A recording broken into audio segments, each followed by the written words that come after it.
right, welcome to another episode of Piecing It Together, the podcast where we take a look at a new movie and try to figure out what movies inspired it. And today on the show, we just started a new year of Piecing It Together, and every so often we do these Breaking It Apart episodes, which take our main format, which is usually to look at a new movie and try to figure out what movies inspired it, but we turn them backwards, and we look at a older classic film and what movies it might have inspired. Today on the show, it's a first of its kind episode. Instead of just looking at one classic movie, we are looking at the filmography of David Lynch and talking about movies that may have been inspired by David Lynch. And honestly, as we will talk about in the conversation, this episode could have gone on for like 5 hours because who isn't inspired by David Lynch? But still, we get into a lot of great stuff here in this conversation. Joining me today, we've got Mike Miley, who has a new book out called David Lynch's American Dreamscape.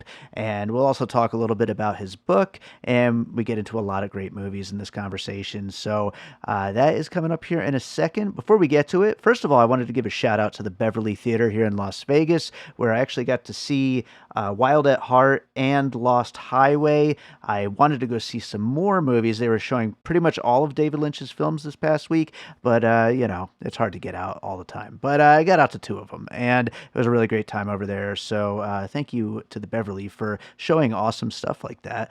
But before we get into this conversation, I also want to remind you, as always, to make sure you are subscribed to Piecing It Together wherever you listen to podcasts, because we got a lot of episodes on the way in this new year of the show. So make sure you are subscribed. And with that said, let's get to our conversation about the films of David Lynch. All right, so this is going to be a unique episode, I think we could say at the top, since we're going to be talking David Lynch, but it's going to be a fun one. And joining me today, we have Mike Miley, author of David Lynch's American Dreamscape. How's it going, Mike? Oh, it's going great, David. I'm thrilled to be here. Thanks so much for having me. Yeah. I've been wanting to do this for a while. We've been talking, hitting the DMs and talking like, when could we do this? And, the thing is, and this will come up as we're getting into the whole crux of the show, the whole puzzle piece thing and what might have inspired what. Every time David Lynch comes up on the show, I get berated by my guests for being so behind on my David Lynch watching. There's certainly, some that I had seen, but I had never really gone down the rabbit hole. And so it's something I've been wanting to do for a while, and there's still a couple I haven't gotten to, but this was really fun and brain expanding, let's say, to finally get into it. Yeah, I loved that you had sort of mentioned that to me as well, and I think this is really of course, the timing of this is super unfortunate, right? Sure. That we're now in a world that doesn't have David Lynch as a physical presence, but at the same time, the conversation about his work is really just starting. And what you've just described is a great example of that, right? You've gotten motivated to start checking out more of the work, and I think this is what's happening with a lot of people, right? Yeah. And so now people are just starting to get into the work, and now that we know what the total body of work is, in some ways, all of us are just starting to really put together what his art is about, what his legacy is. Like, all of those conversations, I think, are in their infancy. And that's a really exciting moment to see how the way we think about his work is going to grow and change in the coming years. Absolutely. And I mean, I really think, for this particular show, talking about movies that are inspired by other movies, there are few filmmakers as influential as David Lynch, and a lot of my favorites all would cite him as one of their biggest influences. So I think the list that we could put together, we could probably go for like hours and hours, but we'll rein it in a little bit. But before we get to our lists, it is your first time on the show, and we're going to talk about your book a little bit more later. But tell my listeners a little about you and what you do. Oh, yeah. So I'm a high school teacher by day, and I guess a writer by night and weekend. And so I live in New Orleans, Louisiana, and I'm a Lafayette, Louisiana native. And so I just like to write about the things that I'm interested in, the movies that I like, and try to explain to myself really why I like these books and movies and music. And it's sort of the only it's the only thing in my life I really have complete control over, and can, so if you have a bad day writing, you can get up the next day and fix it and make it better. And so I really like uh, getting the opportunity to do that and just sort of lose hours of time, working on trying to figure things out and put it into words. Yeah, speaking of David Lynch, I mean that's something you got to do with any of these movies. But yeah, so for listeners, this is going to be a little bit of a different kind of a format today because we've done breaking it apart episodes over the years since this show started, where we instead of looking at a new movie and what movies might have inspired it, we do the whole format backwards and look at an old classic and what movies it inspired. But today, what we're doing is actually looking at basically an entire filmography because there really wasn't one specific David Lynch movie that we could kind of like zero in on and just be like, let's talk about just that one. Really, it is a full body of work, and all of them, I think, in one way or another, have had so much influence on so many things. And I think as I was putting my list together, I'm finding like, oh, well, this movie, it's kind of a little bit of Twin Peaks. It's a little bit of Mulholland Drive. It's a little bit of this. Like, you could really kind of mix and match quite a bit with David Lynch's filmography. So I think, maybe we'll do episodes like this again in the future, but it really made sense for David Lynch. So with that said, let's get into it. What do you have for your first piece? What do you think was inspired by this guy? Yeah, well, and I guess I would add to what you were just saying too, that I like that you're doing it that way too, because you were saying that all of these other filmmakers have felt like they're influenced by Lynch, and I think some of that is, of course, his singular artistry, and then the other part of it that I think is really important is the way that he's able to balance doing very clearly auteur-driven, artistic, experimental film, but also enjoy commercial success and critical Mm, success in some way, right? He's done super experimental work like Inland Empire and Eraserhead, but he also did network television. sure. And both things are unmistakably his. There's not like a sense of part of him being uh, diluted in the process of migrating from one to the other. And I think for filmmakers who want to do a lot of different things, that's incredibly inspiring.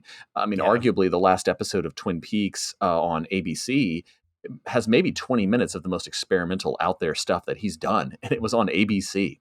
Right. Right. So I think that's super inspiring. And so the one I started with, I just went with the most obvious one to go first. And this would also be an entire filmmaker, but I'm going to zero in on a particular couple of works. And I think without David Lynch, you don't really have Quentin Tarantino Okay. in a meaningful sort of way. There's the obvious connection to Reservoir Dogs with the ear slicing scene in Reservoir Dogs and the severed ear in Blue Velvet. But I went a little more specific. I think these are not works that were directed by Tarantino, but he wrote the screenplays to True Romance and Natural Born Killers, which I Mm, think are pretty clearly indebted to Wild at Heart. yes. Even though they are like they're both just thorough road movies in terms of genre, the specifics of the things that Tarantino is doing with the road movie and with these sort of Southern main characters, lovers on the run, I think it's so clearly inspired by Sailor Ripley and Lula Fortune in Wild at Heart that you can't really talk about them without saying that David Lynch brought those scripts into being.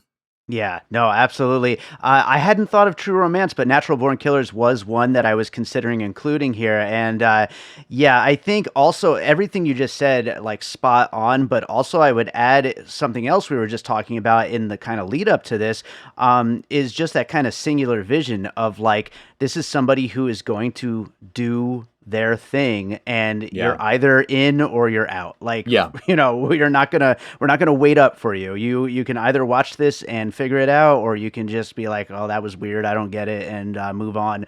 But Tarantino definitely, when he is putting a screenplay together, he has a vision and he goes for it, whether it doesn't necessarily make sense or how could this even work in any kind of a film kind of way. He just goes for it. And Yeah. yeah, yeah, Yeah, and you don't have this sort of, that's a David Lynch movie or a Quentin Tarantino movie. I wonder what that's going to be like, right? sure. Like you don't ask that question going into one of them. Once you've seen one, it's inextricable from their personality, Yeah, right? And I think that uh, they Tarantino gets a lot of valuable, I guess, sort of lessons from Lynch. Particularly, I think that sort of sudden violence, the sudden extreme violence that pops up in his work, mashing up against pop culture references sure. and iconic needle drops and things like that. I think they use them to very different purposes, but it's essentially the style of what he does with music and violence in his films is basically what Lynch is doing in Blue Velvet and Wild at Heart. Yeah, Right. I mean, he's really, I mean, I know people might point to, oh, that's what Tarantino's getting from like Scorsese or someone like that. But I think sure. the way that Scorsese uses stuff and the way that Tarantino's doing it, it feels like a lot closer to what Lynch does than Scorsese. Yeah, and I'll also just add one other thing there. I remember in the '90s, I was a teenager at the time. I was really heavily into industrial music, and Yeah. Natural Born Killers and Lost Highway. Those two Yeah. soundtracks, just Hmm. absolutely so important to me and anybody who was into that kind of music at the time. So they definitely go Absolutely. together really well. So Yeah, yeah, and Trent yeah, Reznor is the common link between the yep. two, right, as the soundtrack producer. But yeah, 100%. Like as far as those, I mean, the '90s, God, what a time for the movie soundtrack, the compilation soundtrack, and those Oh yeah. two, like in a stacked field, those two soundtracks are pretty top tier contenders for best compilation soundtracks. 100% yes. But I will go. I'm going to jump around here. So Yeah. since you combined two, I'm going to jump around to my combining pieces one because I also was like, well, I can't quite pick just one from this person. And in talking about movies where if you hear this filmmaker's name, you kind of know what you're in for. That's something you really can't say for a lot of filmmakers. You know, Tarantino's certainly one, Lynch is certainly one, and I think another one, my favorite, Charlie Kaufman. Mm, And hmm. I bring him up on the show all the time, but it is absolutely necessary here because without Lynch, you don't have things like Synecdoche, New York, Yeah. Anomalisa. I'm thinking of Ending Things, which are the three movies that he directed of his own scripts. You could Hmm. also point to the other ones that other people directed, but I'm going to focus in specifically on the ones he directed because it seems like Hmm. he's really in his Lynch mode when he's actually got control of his own project from the ground up. But especially if you go right into Synecdoche, New York, Yeah. you have so many comparisons that could be made to Lost Highway, to Hmm. Inland Empire, to Mulholland Drive. The mixing up of identities, the darkly Yeah. funny, surreal nature. Um, Art basically, filmmakers actually dealing with losing themselves in their projects. That is something adaptation is so huge with. Synecdoche, New York is so Hmm. huge with. A lot of what Charlie Kaufman seems interested in is a lot of the same things that Lynch was interested in throughout his career as well. And when you go into Synecdoche, New York, and you see this theater director attempting to stage a play, and it encompasses all of life itself, and so much so that there ends up being a version of himself in the play, directing the play within it. You see exactly the lineage back to what Lynch was doing here with something like Yeah. Inland Empire. Yeah, yeah, and I love that, and I think that Inland Empire is a great connection there because it does have that blurring the like what is real real and what is reel real for Laura Dern's character in that, and you have the yeah like you mentioned that kind of run of his last three features of Lost Highway, well, or three of his last four features, Lost Highway, Mulholland Drive, and Inland Empire, that all have that kind of meta component where two of them are more overtly about the creative process in the film industry, and then the other one is sort of the wind up for Sure. that the kind of switching of identities and playing around with the mixture of genre and all of that yeah the we wouldn't have been ready for a filmmaker like Charlie Kaufman Yeah. if it hadn't been for a filmmaker like David Lynch, sort of like we can kind of handle the more comedically dark version of that sensibility in Kaufman that we because we were primed with David Lynch before that. Right.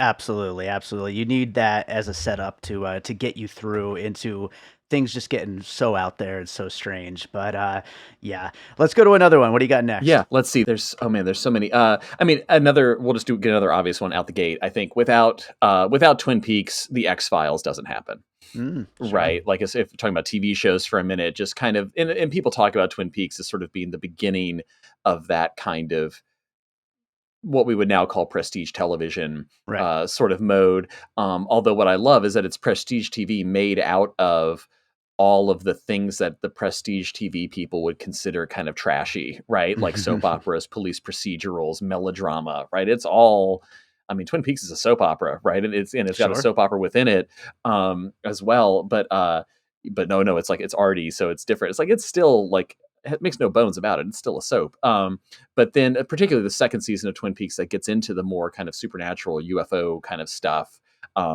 That just gets the world ready for something like X-Files. And then from there, you're really kind of remapping how cult TV works and, premium pay cable and premium cable basically pick up where those shows leave off. No, absolutely. And creating something that really just keeps hooking you in where you're just as lost episode after episode, but also you got to know what's going to keep happening as it Yeah. unfolds. Yeah. Right. And it had been a long, I mean, there's the whole, Dallas had Who Shot JR, and then you've got Who Killed Laura Palmer, but like that had been a dormant thing for a while. And then it's kind of gone again until, but then you get like X-Files, like who's the cigarette smoking man, right? Yeah, and also I would add to that, it wasn't a piece that I was going to bring up, but I was thinking about True Detective, which Yeah. continues Of that course. lineage. Oh, yes, of course. Yeah, absolutely. Yeah, you don't, because that's a combo of like it's The Wire, it's X-Files, it's Twin Peaks, right? It's all of that. And of course, the regional aspect of True Detective, right? The way that it's set in a very specific locale each Yeah, season, distinct from the other. I mean, sure. that's very Twin Peaks, which then get, from there you get Northern Exposure and you get like all of those other Yeah. kind of very specific regional things. But Nick Pizzolatto is definitely giving us the sort of the dark version of the town of Twin Peaks when he's hopping around Louisiana in True Detective season 1. Oh, 100%. Absolutely. I will jump ahead Yeah. to let's go with last year. I think Hmm. there's actually a few from last year that we could bring up, Yeah. but Yeah, I've got a couple actually. yeah, but I'm gonna go with I Saw the TV Glow. Yes, It's that's your on my too? list. Yeah. Yes. That is actually the episode where I got the most flack for not having seen Twin Peaks. But Okay. yeah, Okay. I think Yeah. Jane Schoenbrunn, it's pretty clear, and I'm pretty sure they're on record as saying that was a huge influence. And Yeah. as far as again playing with identity, playing Mhm. with mixing up things from visuals to from television to media to all these things and how they affect us. And that's something you see in things like Twin Peaks. It's something you Mhm. see in Inland Empire. It's something you Yeah. see in a lot of Lynch work. And just how all of this just bleeds together into kind of a mishmash where you don't really know where one thing ends or where another thing begins. And Mhm. also, and I Saw the TV Glow. I mean, it is truly one of the bleakest movies I've seen in a long time, that Yeah. ending. And, Yeah. that's something that David Lynch certainly would never shy away from, the bleakness in a lot of his films, even though there's a lot of humor as well. It definitely Yeah. goes there as well. But yeah, I think that there's a lot that you can kind of compare between the two and the surrealist nature. I would also mention that, again, with someone like Lynch, who, it kind of takes a lot of using the noggin to try to figure out what the hell is going on in a lot of Mhm. this stuff, but you could read it in multiple ways that Yes. are totally independent of one another. And I Saw the TV Glow. I mean, clearly a trans allegory, but at the same Mhm. time, a lot of people watched it and were like, oh, it's about how we interact with the media that we watched when we were kids. And like, that's Yeah. all Yeah. they saw about it. And it's like, hey, if it's all in there, whatever you Mhm. get out of it, that's what you get out of it. And I think with Lynch, there's so many things to get out of any of these movies, and they're not necessarily wrong answers, but there's too many things to really say that any one thing is it. Yeah, well, okay, and I'm so glad you brought this up. I was definitely going to as well. I mean, and I have to sort of restrain myself when talking about I saw the TV glow because like I don't know a lot of people who have seen it like personally, and so I just really want to talk about it all the time because for me right now that I think is the American movie of the decade. And, like Mm, that's I find it so profoundly moving and affecting. And to what you're just talking about right there, like a David Lynch film, there's always the sort of impulse sometimes to like map it all out exactly, like explain every little detail.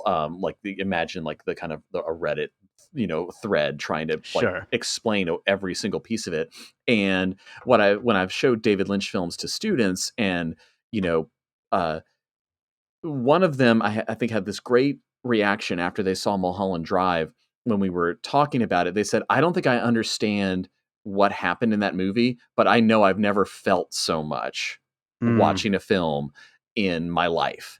And that was really eye-opening for me because it sort of put together what I think makes his work so special, and then what makes Schoenbrun's work so great too.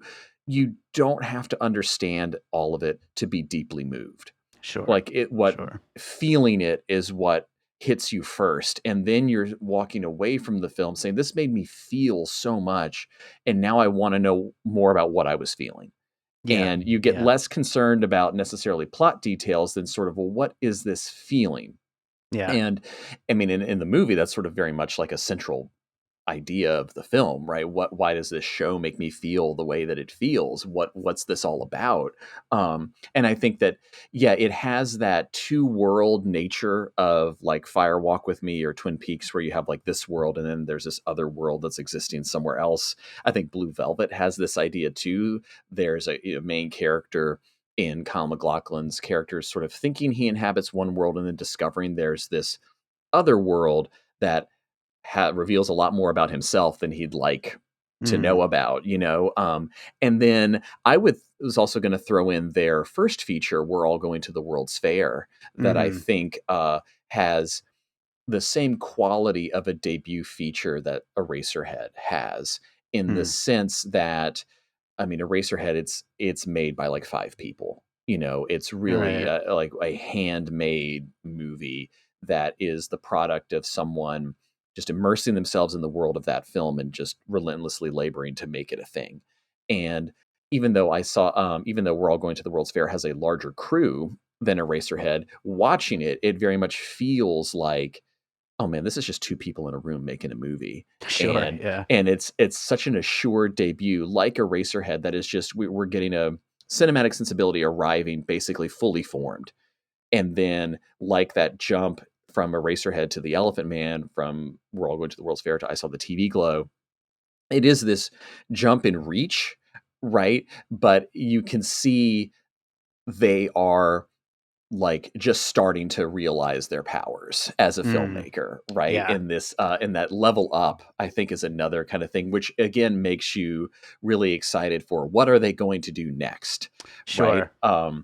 And that, yeah, I think that because someone was asking me a thing I did earlier today about the book, about, oh, well, are there any filmmakers out there, like can a David Lynch type figure even exist in the film industry landscape today? And I was like, yes, one of them is alive and well and has made Sure. two amazing movies, right? And their name is Jane Schoenbrun, right? Like that.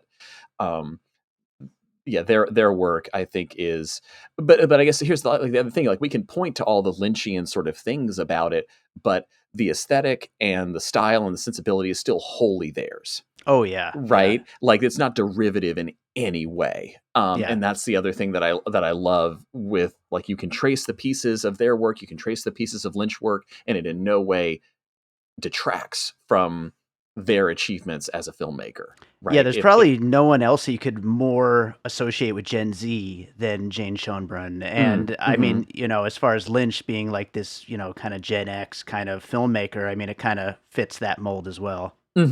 Yeah, absolutely. Yeah, just a generation defining voice, yeah, that's gonna have a whole aesthetic attached to them, I Yeah, hope, right? absolutely. Yeah, wonderful.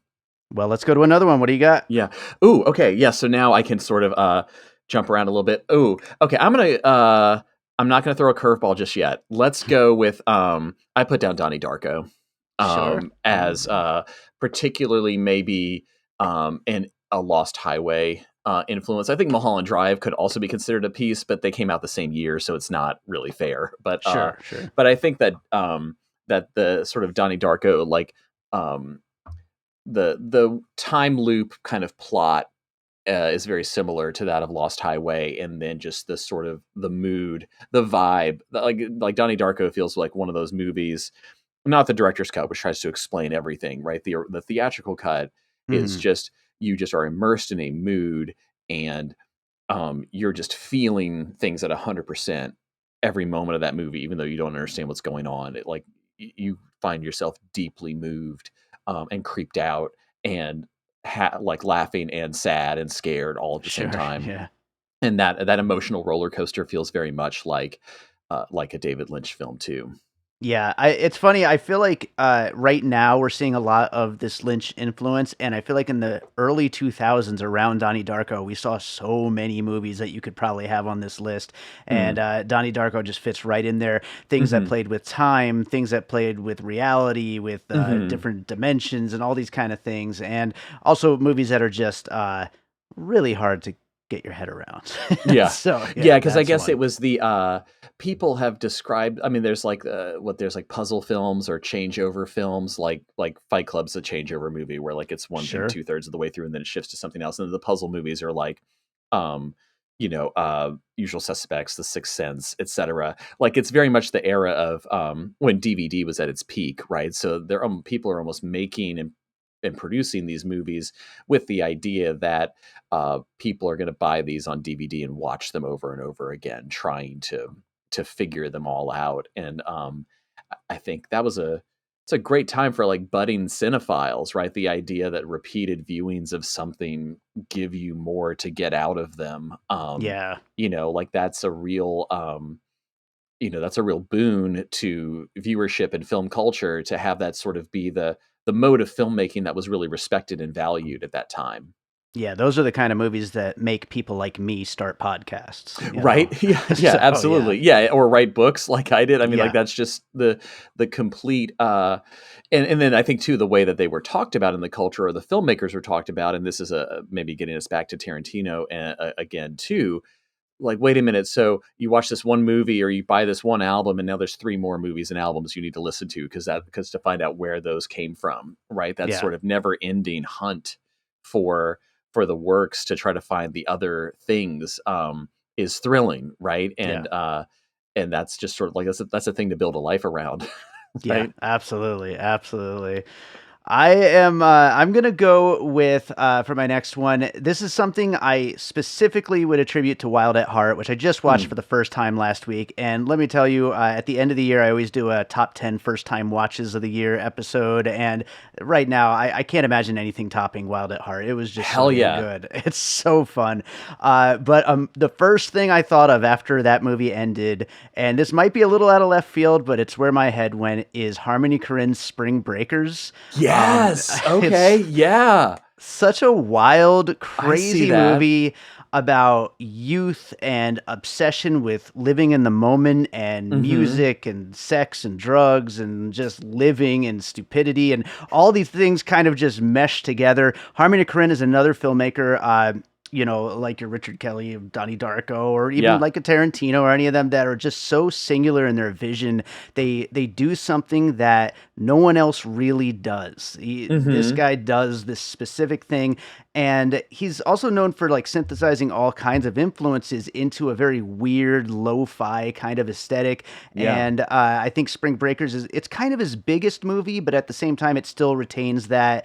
And it's a movie that just feels like, what is this guy trying to do? And then if you kind of figure it out, like if you get in there, you start to like realize, oh wow, this really is something special. And that is something you could really say for a lot of that Lynch stuff. And then Yeah. we've been talking about it a bunch in some of the other ones as well, but the use of music is really important to Harmony Korine's films. Hmm. And in his early stuff, it was certainly more rock or punk or like whatever was of the moment. Nowadays, in some of his more more recent stuff like aggro drift, it's like trap music and stuff like that. And like, so it's like he's definitely, even though he's, aging like all the rest of us, he is in the moment of whatever is happening. And I think with Wild at Heart, you see the music is like right there with what was happening at that moment when that movie was made. With Lost Highway, it's right there with the moment of Mm-hmm.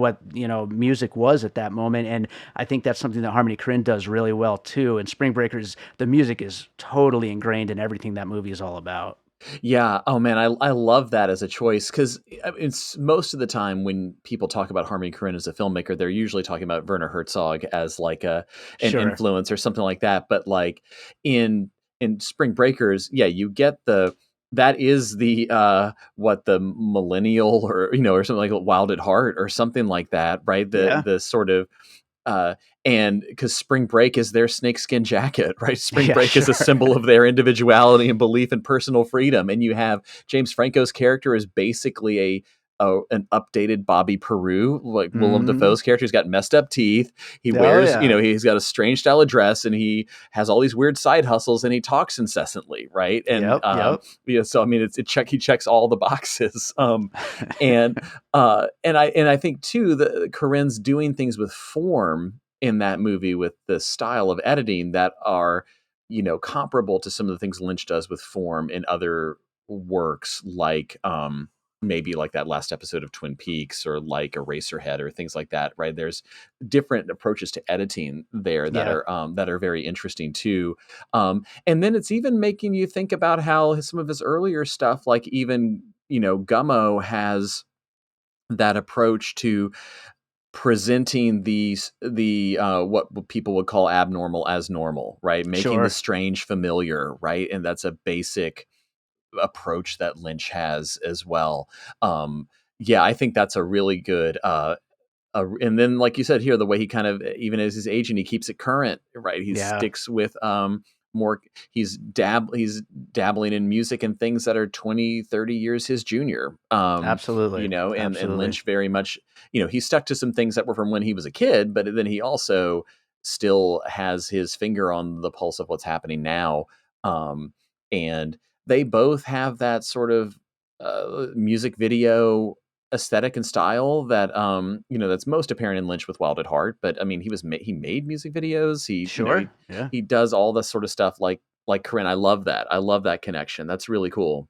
One other thing I hadn't even thought about this when I put it on my list, but I was just thinking about it right now is in both movies, in Wild at Heart and in Spring Breakers, they kind of are drawing you in a way where you're almost like it's so alluring, the excitement and the sexiness and like all that kind of stuff. You're like, I almost want to be there. I almost want to be a part of this, and then the inevitable violence just Yeah, hits. You know what I yeah. mean? And it's like this was bound to happen. It was bound to go really south really fast, and that's something that's right there in both movies.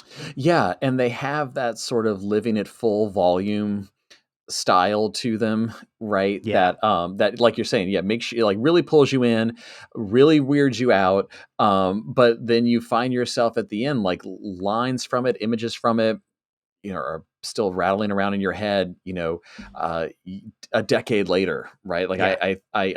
I've only seen Spring Breakers once, and it's stuck with me so much, and it's playing in town again in a couple of days, and I'm gonna go see it again. And I'm like, I can't wait. I'm just Absolutely. thrilled. Yeah, Yeah. it's playing in IMAX here in a couple of weeks. I am so Whoa! excited. So No excited. way. Gonna be wild. Oh, that's awesome. That's awesome. Well, let's go to another piece. What do you Yeah. got next? Okay, I'm going to go a little weird here, but I think it's something I felt maybe when I first started watching this movie. I want to talk about Barton Fink because I think the Mm, the Coen brothers and David Lynch have some overlap. I mean, one obvious kind of overlap is the producer Ben Barenholtz, who produced and released Eraserhead, also did Raising Arizona, and I think mm, Blood Simple as well. So they have like a similar early champion. But I think Barton Fink is the Coen brothers version of Eraserhead. mm. I mean, you've got the um, guy trapped in a room having weird sort of visions or seeing, like sort of the nefarious or the malicious hotel room in the same way that Henry's room in Eraserhead maybe is out to get him in some way. Sure. And then you have a strange kind of crossover into some other world that he's trying to escape to that backfires on him in destructive and horrible ways.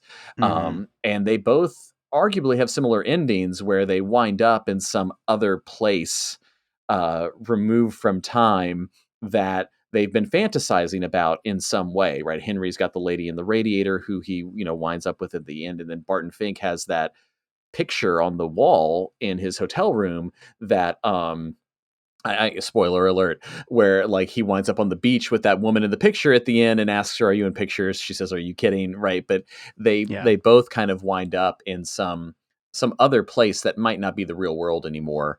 But and then what they do with sound design in that movie, I think is similar to Lynch's kind of sound design with these like hums and drones and things like that are turned up too loud. sure, yeah. Yeah, and they there's little flashes of them doing Lynchian stuff in like Raising Arizona and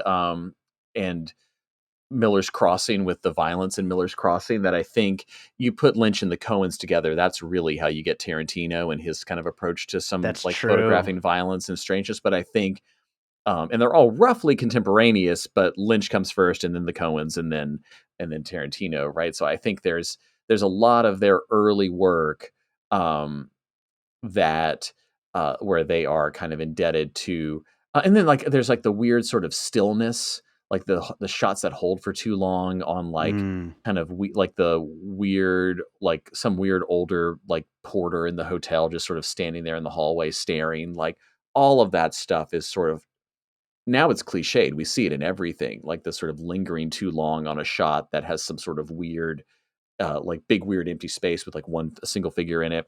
But that's all from Lynch, and now it's just so commonplace. That's just everyone's kind of go-to cut for awkward pauses, right? Sure, Uh, sure. yeah. Yeah, and I think I mean, speaking of awkwardness and weirdness, I mean all of the Hollywood stuff in there as well, and just like these characters Yes. who are they're so larger than life that they kind of go above larger than life into just a surrealness, and Yeah. that's something you see in a lot of this stuff. And I think in Barton Fink, I've only seen Barton Fink once, and I remember watching it and just being so blown away. And Yeah. I need to revisit it. I love the Coen Brothers, and it's just such a wild movie and such one of their like kind of just most out there movies, really. And Mhm. really, that's a big part of this whole conversation. I feel like a lot Right? of very out there movies here, so it definitely fits Yeah, I in. mean, yeah, A Serious Man is probably the only other thing that they've done that kind of, like, approaches Mm. that kind of vibe.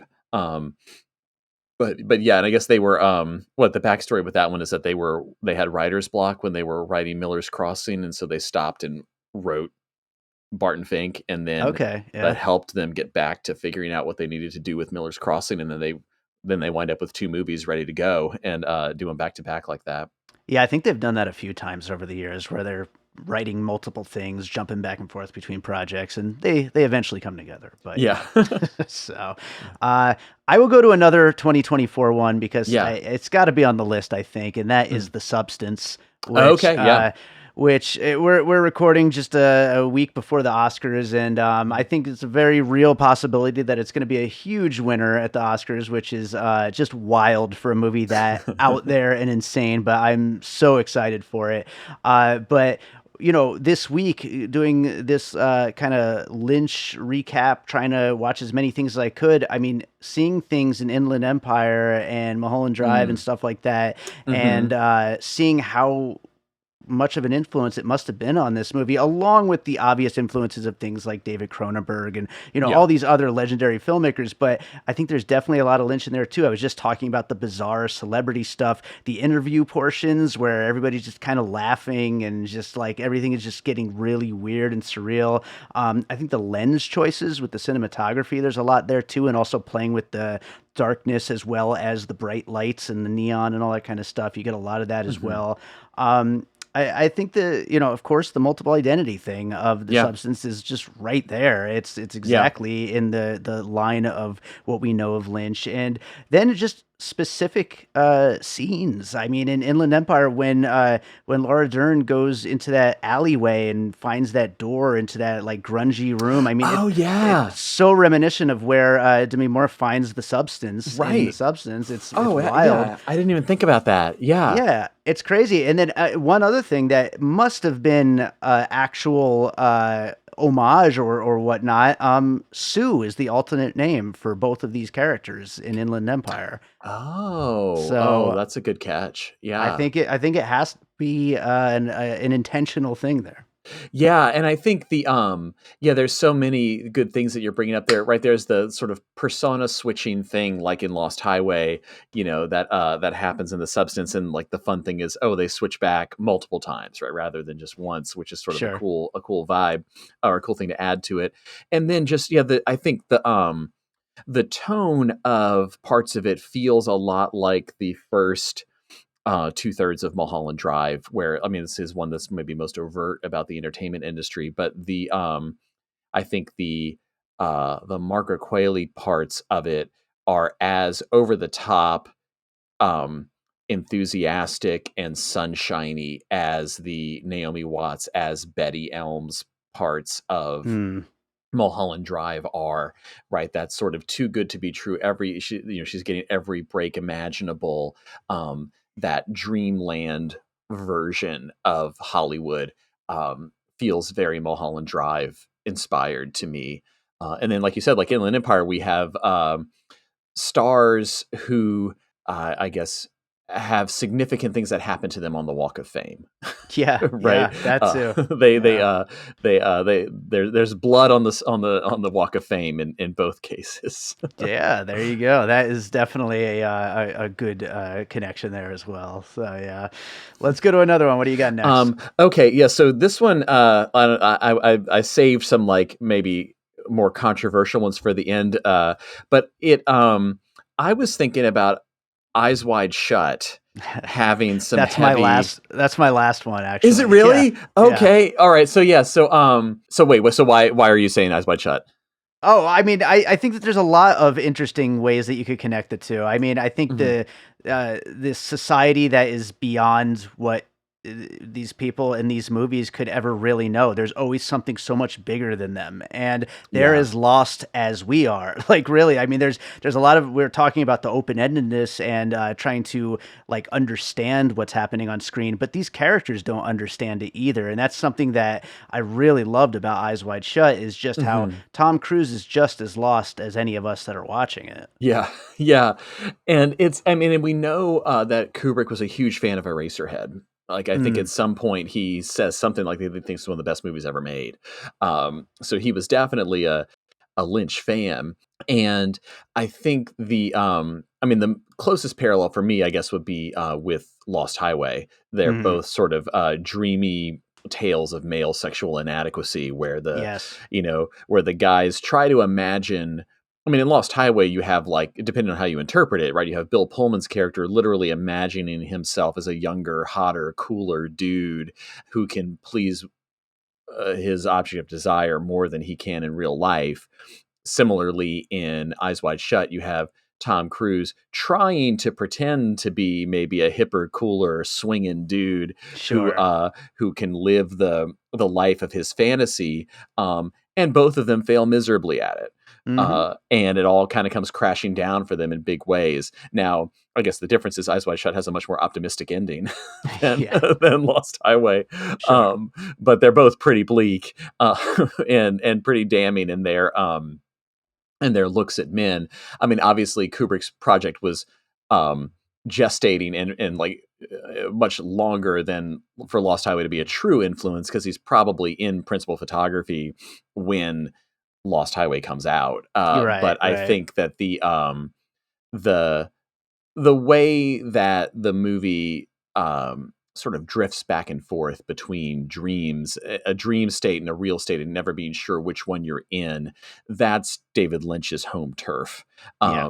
That Kubrick doesn't really dabble in that much or to that degree prior to Eyes Wide Shut. So he's definitely he's playing a road game, for a part of Eyes Wide Shut, even though it's still very much his thing.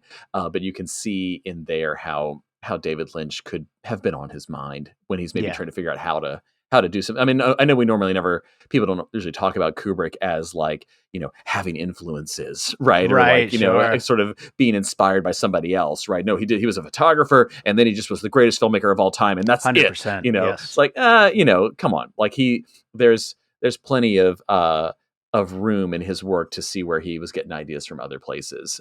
Yeah, everything was inspired by something. Come on. Right, But yeah, right. so well, do you have any others that you wanted to bring up before we get into some closing thoughts? Oh yeah, well, so the only other one I had written down, and this was maybe a little bit more of a stretch, and this would be an Inland Empire / Eraserhead puzzle piece of a more recent film, was Skinamarink. Mm. I I thought haven't that, seen it yet. I've heard oh so many man, mixed things about it, but yeah, well, it's definitely worth seeing.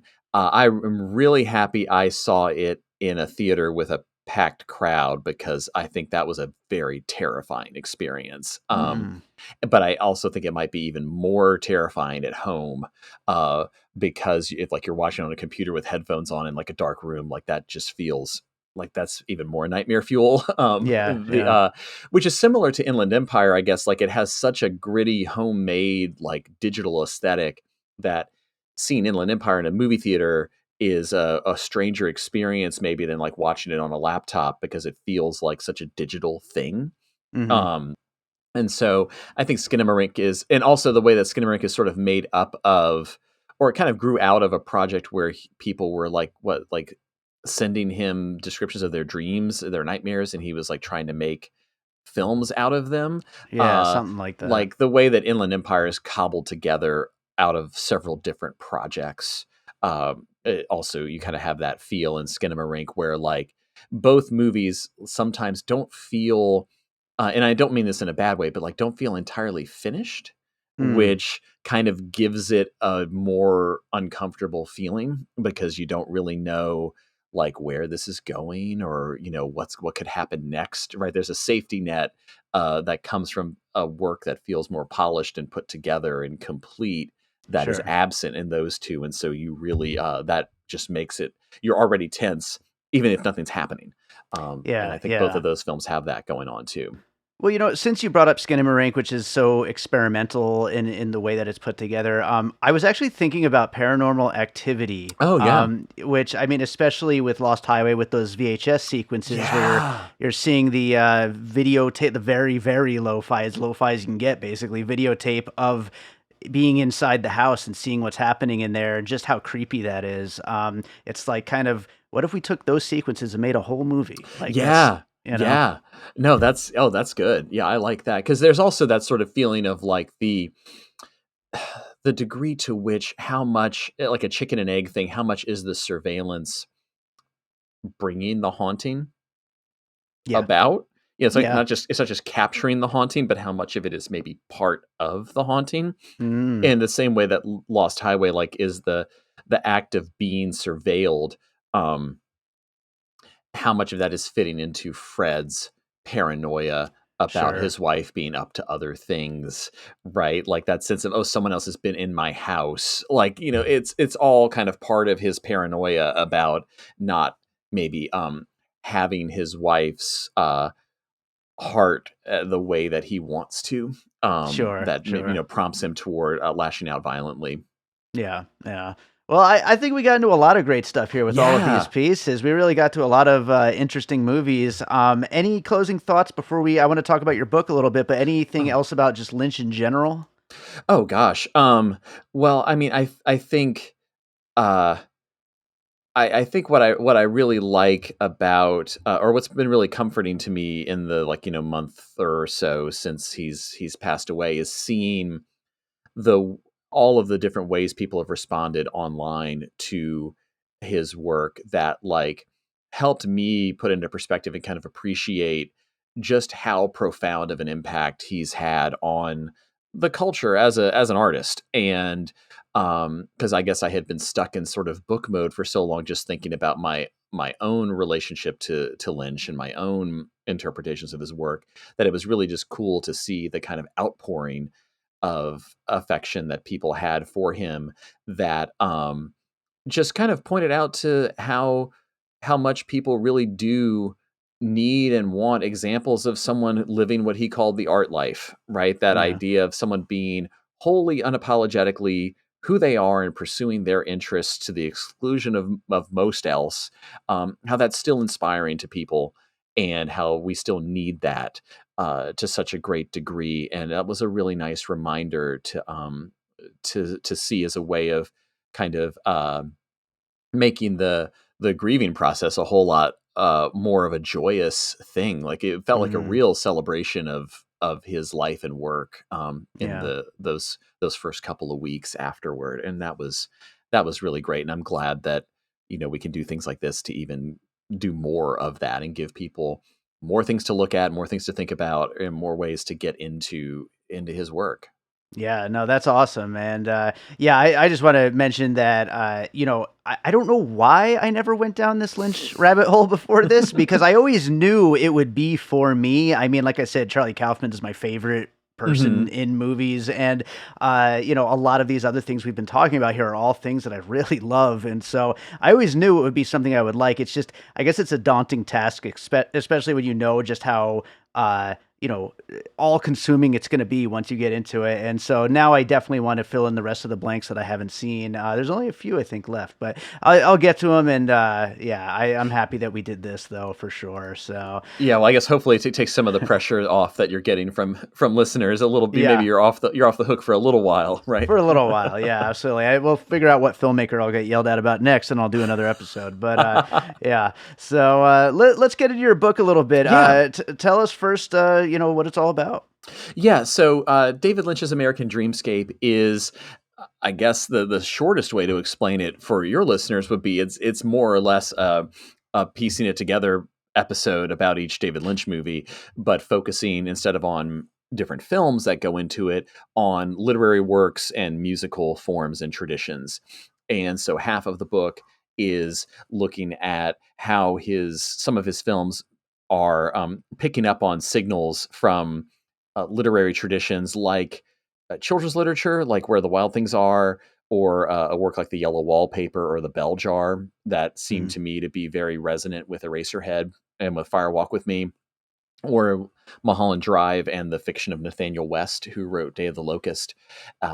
And then the second half of the book is doing the same thing with musical forms and traditions. So, talking about Twin Peaks in the context of teen tragedy ballads, mm, like Leader of the Pack or Dead Man's Curve, things like that. Um, Wild at Heart and rock and roll iconography, of course, sure. and or the straight story and folk music, and talking about Inland Empire as like a mixtape in sort of its production process, but also maybe in how some of what it's up to thematically is why people make mixtapes for other people. It's like Mm, this gift to someone else to express or share some kind of emotional attachment that I feel like is very much the plot of Inland Empire, like the big payoff for it. And sure. then the one I was most excited about is in Lost Highway, talking about cover songs, because the movie's got three prominent covers in the movie, and they all happen in the Balthazar Getty storyline. And I Mm, just thought, wait a second, you've got these you got two characters like maybe playing the same person and then one actress playing two different characters. This is like who's the cover, who's the original, right? sure. All of that kind Sure. of stuff. I had fun riffing on that. And then the conclusion does a bit of a breaking it apart again by looking at a writer and a musician who do the same thing with Lynch's work that Lynch has been doing with writers and musicians. So I talk about David Foster Wallace and Lana Del Rey, Okay. whose music I sort of characterize as Laura Palmer pop. Mm. Like if had Laura Palmer survived and become a pop star, she would probably do things a lot like what Lana Del Rey does. And so it's kind of playing around with how her music um, would not really be what it is without the sort of the antecedent of David Lynch. It's a Yeah. really interesting approach to take, and it's funny when I was making my list of these movies that are inspired, I was actually thinking of some music that was inspired by David Lynch. Mm. I'm a huge The Cure fan, and there's some Hmm. Cure songs that definitely deal with identity changing and not Mm. being certain of, things bleeding together. And so like, Yeah. yeah, it definitely, I think, fits in really well. But what made you decide to kind of approach this book with that kind of Mhm. like direction for that? Well, so I guess the practical side was that some of these chapters had started out as like conference papers and academic journal articles, and then I had enough of those suddenly where I realized this is like a third of a book. What's the organizing principle that could maybe pull all of these together? But realistically, I think kind of like you probably, this is just sort of how my head works when I'm looking at different art and media. I like to see, Mm, well, okay, what are the things flowing into this? What are the things that come from this? Rather than looking at every work as some sort of standalone thing, sure. looking at them as part of this broader conversation that's happening. Um, and that's not just a conversation within any particular art form, right? The people who make movies are also interacting with books and music, right? And vice versa, right? It's all they're not siloed, so they're all kind of absorbing all of these things, and it can't help but influence their work. Yeah, And I guess it sort of traces back to like what we were alluding to a little bit earlier, sort of becoming a really big movie fan in the era of Tarantino. It's all about becoming a big music fan in the era of Nirvana, right? They're always pointing to other acts, right? This is a sure. wonderful thing that they did, right? They're always like Kurt Cobain always making sure he wore the t-shirt of some other band in a photo shoot, right? Or Yeah, talking about another band in an interview that they would give. Um, and Tarantino always kind of saying, oh, this comes from this, and this. That um opened my eyes to, well, this is how some people just approach art, right? They absorb all this stuff and then it inspires them to create. And the test of the real artist would be, can you take all of that in and then make something that isn't wholly derivative of that stuff, but is your own spin on that thing? And so that's just sort of been the way that I kind of approach media. But it was also not really the way that a lot of people were writing about David Lynch. sure. He's often either thought of as just wholly original, right, like Kubrick, right? There's nothing, no input, right? It's all just out of his Right. his brilliant mind, which is not to take away from his brilliance. I think if anything, it adds to his brilliance. This sort of approach, and so that that just kind of wound up being where my head went with it, and I was really I thought this was the world doesn't need another David Lynch book because Yeah. you can like stack so many of them up, but this was something that other David Lynch books haven't really done. And so I thought, okay, well now I can justify doing it because it's different, and hopefully it gives people more ways to enjoy his work. Well, to that point, actually, another question I was going to ask you, was Yeah. there anybody else you were thinking about with this approach, or was it always David Oh, Lynch? I mean, I guess it had always kind of started out being about like doing the David Lynch thing, but um, in talking about it in that way, I feel like I I've always been interested in how Paul Thomas Anderson juggles his various influences, Mm, whether that's in his early days of sort of getting labeled as the Scorsese and Altman kind of acolyte, and then the way he pivots is like, oh, no, you know what? I'm going to call my shot for further. I'm going for Kubrick, yeah, to then sure. how he, and then he kind of becomes something else entirely in his more recent work. I really, and then the way that he kind of deals with music and culture, particularly with the time periods, like how specifically he does things with time period. Uh, I think he's a filmmaker who would be ripe for that kind of an examination. Sofia Coppola, I think, Mm, also yeah. is someone who, particularly in talking about music and how Oh, much of her God, yeah. sensibility is sort of tied to new wave and shoegaze uh, and that kind of stuff. I think is another person, and then I think the biggest person, and he wears these things more on his sleeve than others, but manages to do such astounding things with it, would be Todd Haynes. Oh, yeah. Who I think is who really is just one of the greats at doing it right now. But the way that he'll take an obvious like kind of theoretical influence and then a movie genre or time period style and some musical stuff, and he'll lay all of those on top of each other and make something where you can see where all the different things are coming from, but he winds up creating a work that is wholly original onto who and what he is as a filmmaker. And that always gives me a thrill when a new Todd Haynes movie comes out, because like you can tell it's his, but it's not Yeah. going to look really like anything else he's done before that, because he's adapting to these other sensibilities that are his inputs at that moment. Yeah, yeah. Those are all really interesting ones. I could see any of those working really well with this kind of approach. I know we just talked about Lynch for an hour, but do Yeah. you have a favorite? Do you have a favorite Lynch? Oh, Lynch movie? Blue Yeah. Velvet is my favorite movie of all time.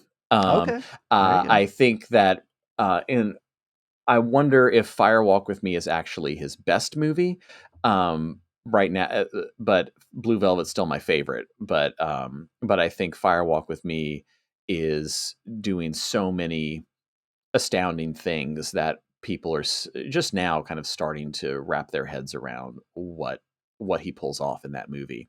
And I Yeah. think that 10 years from now, I think a lot more people are going to have talked about the Straight Story than they do now. Like that one's Which is always not talked about. interesting. I didn't even realize that movie existed until I was prepping for this, and I was like, Oh "Oh, yeah. there's another one. I didn't know that one was there." Yeah. I mean, it gets overlooked because it's not an obviously Lynchian thing, even though it's Sure. deeply, thoroughly his sensibility.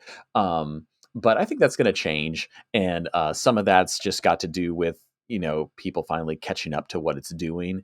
And I also think, I'm very curious. It's the only David Lynch movie on Disney Plus, and I'm really Yeah. curious how that will impact how many people watch it and see it and realize what it's doing. That's going to be the I'll lay my prediction out now, right? That people are going to be thinking about the Straight Story a lot differently than they do now.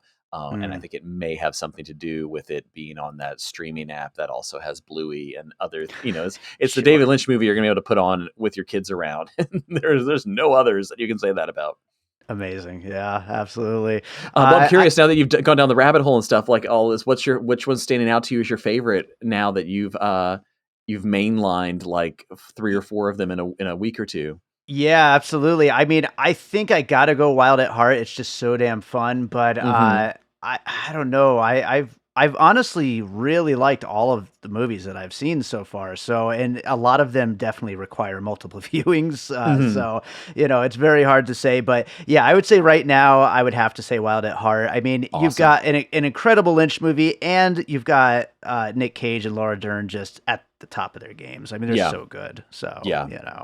Yeah, I But love that movie.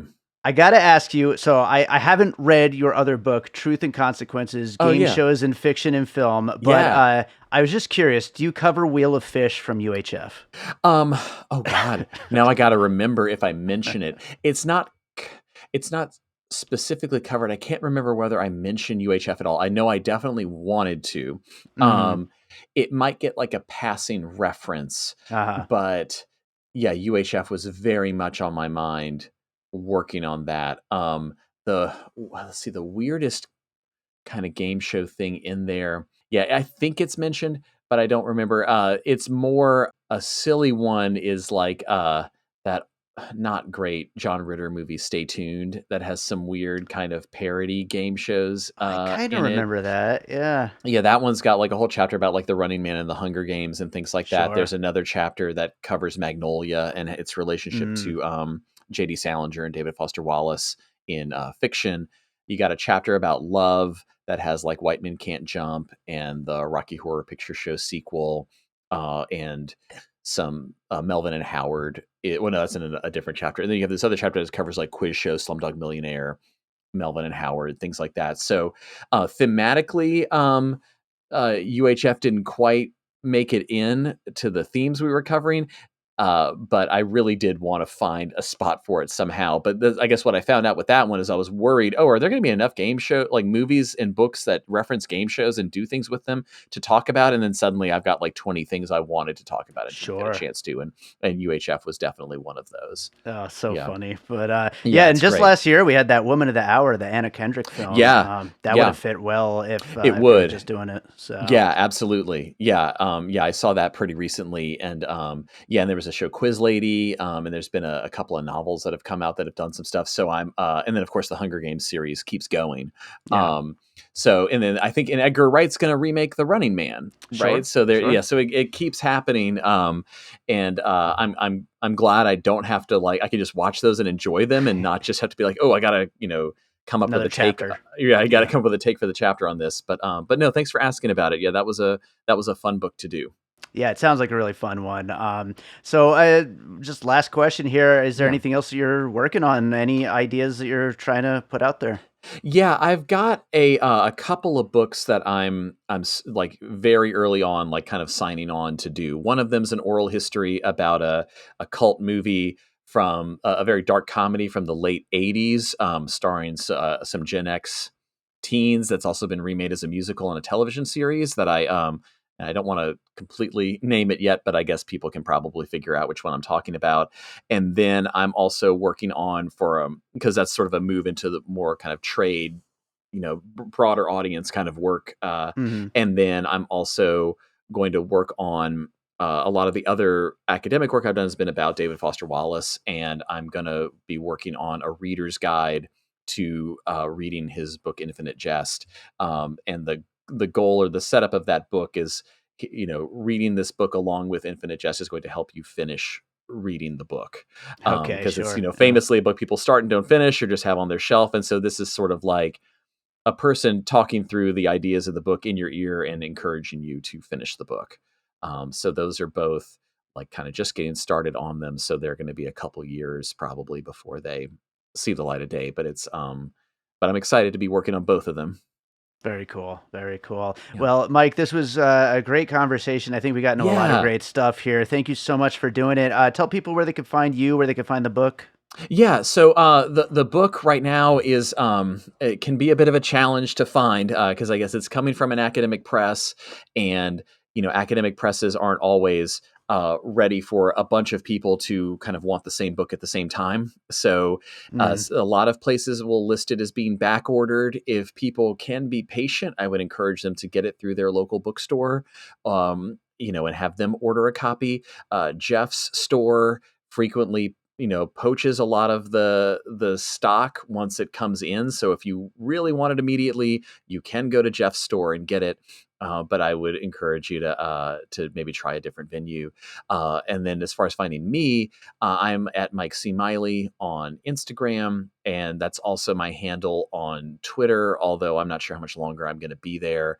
And Fair. then I am at Mike Miley at Blue Sky. Or my website, mikemiley.com, will have wherever I'm at whatever moment, depending upon the state of various social media empires, you can find out the latest, most current information on that site. Yes, good advice to always just plug the website. But, Yeah, yeah. yeah, So, yeah. Well, right on, Mike. Thank you so much for doing the show. Maybe we'll get you back yeah. again for a regular episode one of these Oh, I'd days. love that. This was a blast, David. Thank you so much. All right, so I hope you enjoyed that conversation about the films of David Lynch. Thank you so much to Mike Miley for joining me on that one.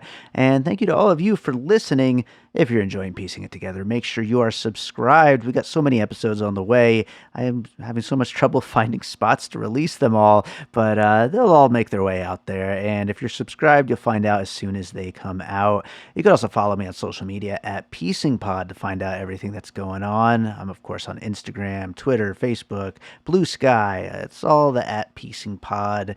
And you could also find our Facebook group, Popcorn and Puzzle Pieces, where we continue the conversation about all the movies we talk about here on the show.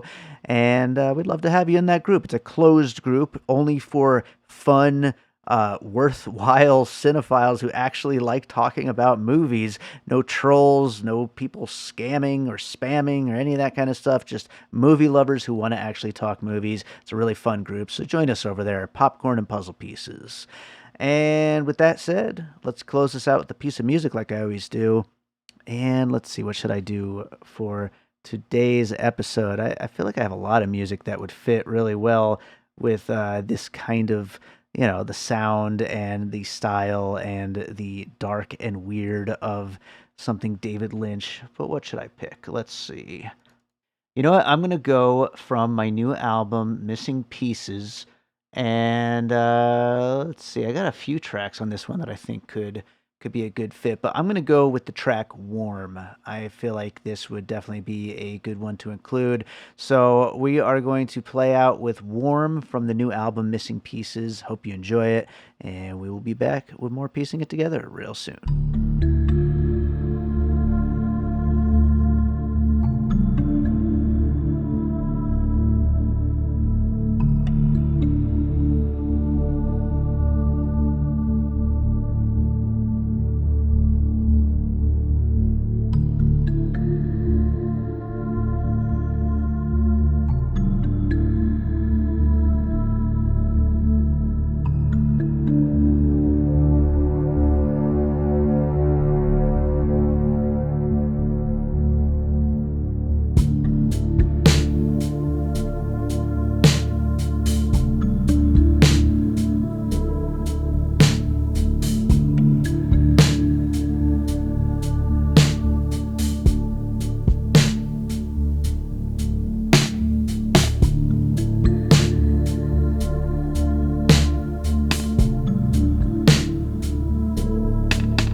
an All Points West production, produced by David Rosen in Las Vegas.